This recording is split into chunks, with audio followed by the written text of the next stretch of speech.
E o nível do rio Acre voltou a subir e chegou a quase 17 metros nesta quinta-feira.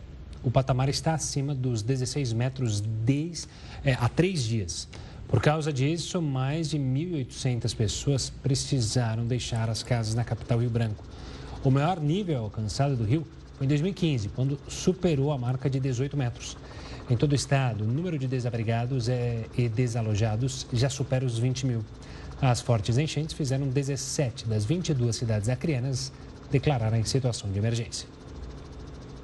Para a gente entender melhor as causas dessa cheia no Rio Acre, a gente vai entrevistar Marcos Suassuna, que é engenheiro hidrólogo do Serviço Geológico do Brasil. Marcos, muito boa noite para você. Bom ter você aqui com a gente no Jornal da Record News. Boa noite, agradeço o convite. Marcos, a gente viu as imagens impressionantes aí do estado do Acre e, inclusive, uma situação específica foi muito curiosa, chamou bastante atenção, inclusive, que foi o bairro de Leandro Barbosa, na cidade de Brasileia, que é a mais atingida pelas chuvas aí, que ele chegou a ser movido para o território boliviano por conta da chuva forte, né? O transbordamento dos rios, a alta acumulada por conta da chuva, também coloca em risco as cidades ali dos países vizinhos, do Peru e da Bolívia? Bem, então, boa noite, Nato. Mais uma vez agradeço o convite. O evento que a gente está observando, ele afetou o território brasileiro, mas ele também afetou uma parte do território peruano, né? Então, a chuva caiu no Brasil, nessa parte mais alta da bacia do Rio Acre, justamente ali para cima de Brasileia, Assis Brasil, e boa parte dessas chuvas também veio pelo território peruano, ali pelo rio Inhapi, e esse rio acabou chegando na região e intensificando, na verdade, esse evento ali na região de Brasileia. Marcos, a gente falou dessa marca, né? Mais de 16 metros e o recorde é de 18 metros. Há tendência de aumento ainda nas próximas horas ou não? O que a gente está observando nesse evento de cheia, é que essa cheia ela vem se propagando ao longo da calha do Rio Acre, desde Assis Brasil, e agora está chegando ali no pico de cheia em Chapuri, e depois está chegando, e o nível do rio também está subindo ali em Rio Branco, né? A gente observa que em Assis Brasil, o rio chegou na cota de 13 metros e 30 centímetros, que foi a segunda maior cheia do histórico, depois chegou em Brasileia, e onde alcançou a marca de 15 metros e 62, que naquele ponto foi a máxima cheia do histórico. Na data de hoje, o rio está em Chapuri, na cota de 16 metros e 71 centímetros. Esse nível é o segundo maior nível do histórico ali na localidade de Chapuri. Quando a máxima foi essa observada em 2015, de 18 metros e 24 centímetros. Então, a tendência em Chapuri é de que o rio ele estabilize os níveis nos próximos dias, né? Normalmente, quando o nível do rio para de subir em Brasileia, ele leva mais cerca de 30 horas, ele baixa em Chapuri. Mas nesses eventos extremos, como é esse que a gente observa agora, e como a gente observou em 2015, isso pode levar um pouco mais de tempo. Então, mas mesmo assim, se levar mais um dia, mais 2 dias para parar de subir em Chapuri, é difícil que ele ultrapasse essa marca de 18 metros e 24 centímetros naquela localidade.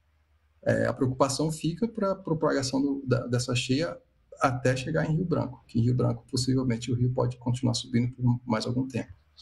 Marcos, e as chuvas começando a dar uma trégua aí, tem alguma perspectiva do rio voltar à normalidade? Isso aconteceria em quanto tempo? Em Assis Brasil e Brasileia, o rio já está dentro da normalidade, né? Não existe previsão, assim, a partir da previsão de chuva, quem emite essas previsões são os órgãos especializados, o INMET, CPTEC, o próprio CEMADEM, a gente não está trabalhando com um cenário de que chuvas muito intensas tendem a acontecer nos próximos dias. O que a gente está vendo é realmente essa chuva que já caiu, que foi muito acima do normal, se propagando ao longo da calha do rio.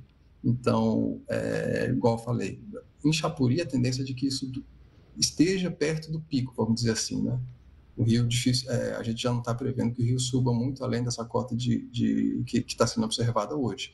Mais um dia, mais 2 dias, no máximo, ele estabiliza. Agora, em Rio Branco, existe esse potencial para ficar subindo mais alguns dias, mais 3, 4, e talvez um pouco mais. Como foi o que aconteceu em 2015, por exemplo, que quando o rio começou a baixar em Chapuri até baixar em Rio Branco, isso levou um pouco mais de tempo, levou cerca de 4 a 5 dias. E essas chuvas, elas estão dentro da normalidade do período ou vocês têm percebido que, por causa das mudanças climáticas ou influenciada por mudanças climáticas e até por efeitos, por exemplo, do El Niño, o período de chuvas tem alterado, tem tido havido alguma diferença, alguma mudança que já é perceptível para vocês? Ali na região, especificamente na bacia do Rio Acre, o que a gente viu, por exemplo, nesse trecho mais a montante da bacia, nas cabeceiras, que foi onde choveu mais, justamente na bacia que pega a região de Assis Brasil, choveu 420 milímetros em 4 dias, que foi esse, vamos dizer assim, o fator causador dessa cheia. Sendo que, na verdade, são esperados 260 milímetros para ocorrer. Desculpa, 270 milímetros em 4 dias, quando a média do mês são 260 milímetros. O que a gente está vendo no acumulado é de 420 milímetros em fevereiro. Então, a gente está bastante acima da média e esse foi o causador da cheia desse ano. Analisando o histórico ali da região, a gente vê que a região do Rio Acre ela é muito vulnerável às cheias. É muito frequente a ocorrência desse tipo, não nessa magnitude, porque, como a gente falou aqui, a gente está falando das máximas históricas, mas é muito frequente a ocorrência de cheias significativas na região. E, de certa forma, a gente pode ver que algumas variáveis elas têm aumentado na região. As vazões dos rios elas têm tido uma tendência gradativa de aumentar na região. Estudos indicam essa tendência. Muito embora, às vezes, essa tendência às vezes, ela é compensada por processos erosivos que acabam aumentando a calha do rio, o rio acaba comportando um maior volume de água, mas existe sim uma tendência ali de agravamento desses eventos extremos. O fator El Niño, ele é bastante complexo de se avaliar, porque a tendência do El Niño para a Amazônia, via de regra, ela é de redução das chuvas, que foi esse processo que a gente viu no ano passado, que a gente viu na reportagem anterior falando de Roraima. Então, essa aqui é a tendência do El Niño para a Amazônia. E a gente está no quadro de El Niño, acontece esse tipo de cheia ali na região do Rio Acre. Então, não tem uma consistência muito forte entre a situação do El Niño ou Laninha e uma cheia no Rio Acre. A cheia de 2015 no Rio Acre, ela também aconteceu no contexto de El Niño, mas ano passado, por exemplo, a gente estava num contexto um pouco diferente, né? E mesmo assim a gente teve a segunda maior cheia do histórico ali em Rio Branco, quando o rio chegou na cota 17, 1,77 m. Então, não existe uma ligação direta com o que acontece na bacia do Rio Acre e esses fenômenos de maior escala.